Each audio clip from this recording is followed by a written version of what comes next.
Good morning. I'm standing here at an undisclosed location that most of you could probably never guess in 100 years. But let me give you a hint, all right? Where did Jesus spend a lot of his time? Where did he like to take his disciples? And where did a lot of miracles happen? Huh? All right, I'm going to tell you. You ready? At the lake.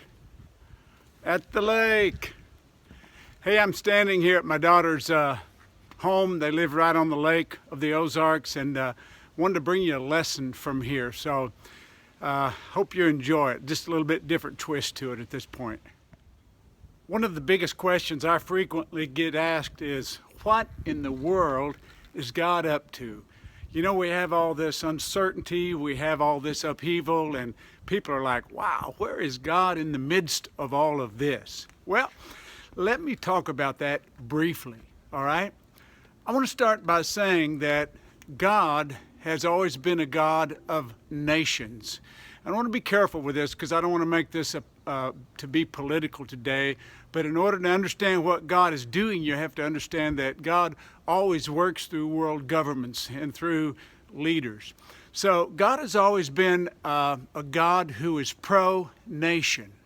But here's what I also want you to see is that God is also a God who wants to rule the nations, and he is eventually going to set up a world kingdom.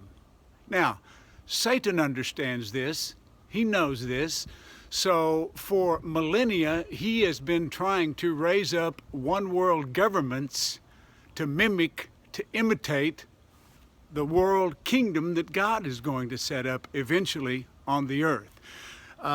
You can read about this in Daniel chapter 2, where Daniel is discussing all of the world governments that are to come, and each one of them falls. And in the very end of Daniel chapter 2, it talks about a rock that came out of a mountain, and it came and destroyed all the other kingdoms of the world, and the kingdom of God was set up. Now think about this. This concept of man forming a one world government has been happening, as I said, for millennia.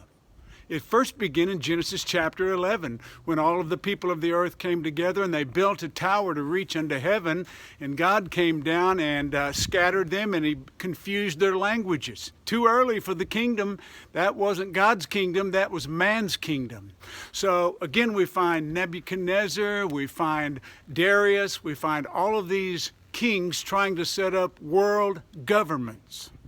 And you know, you can trace it all the way up till today. You find Alexander the Great trying to conquer all of the known world. Look at Hitler. I mean, look at Stalin. I mean, look at, you know, all of the things that are happening. So let me fast forward now. We are living in a day where world nations are trying to come together to form a world government. Okay, catch this. God has just reset the button. And look at this in the world. Great Britain is broken away from the European Union and trying to gather national pride once again. The U.S. is kind of coming back to the idea of, hey, we're a great nation. And you find France thinking about pulling out of the European nation. What is happening? I think God has reset the button and given us another generation before the world power, that what we would call the Antichrist, does eventually rise, whom God will destroy with the brightness of his coming and establish his kingdom. So what's happening? God has hit the reset button, folks, and we're going to, I believe, have another generation to where there's freedom, there's liberty to go into nations, and nations are once again proud of their people and of their accomplishments. It's a God thing. God is a God of the nations, and there will not be a world government that succeeds until the King of Kings comes back and establishes his kingdom. Now I know I've got a little lengthy today, but I hope that you've enjoyed this little chat, and I hope it makes sense to you, because I believe we are living in an unprecedented kairos moment, a window of opportunity to influence our culture, to influence our nation, to even go into different places in the world.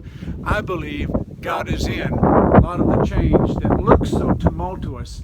I believe God is in that. Well, hope you enjoy it. Hope this spurs you on to think about it and to study Bible prophecy and apply it to contemporary issues. Hey, hope you enjoyed it today. Thanks a lot for joining me, and we'll pick this up again possibly at another time.